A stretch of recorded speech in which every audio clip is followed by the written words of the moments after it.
We are going to turn to our Bibles now for our reading for today. It is Matthew chapter 13.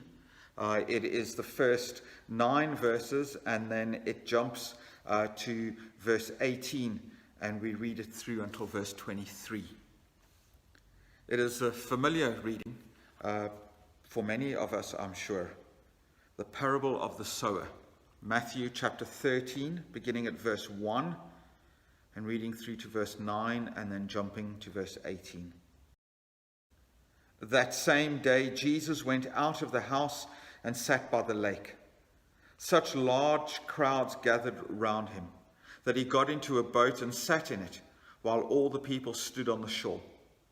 Then he told them many things in the parable, saying, a farmer went out to sow his seed. As he was scattering the seed, some fell on the path, and the birds came and ate it up.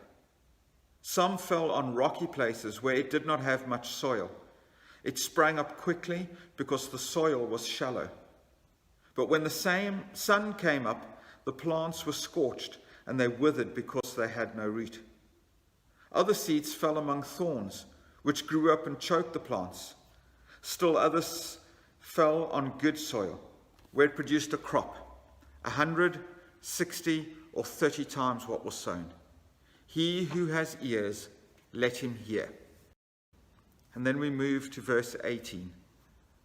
Listen then to what the parable of the sower means.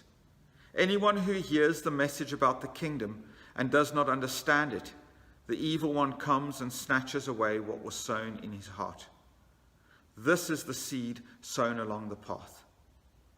The one who received the seed that fell on the rocky places is the man who hears the word and at once receives it with joy. But since he has no root, he lasts only a short time. When trouble or persecution comes because of the word, he quickly falls away.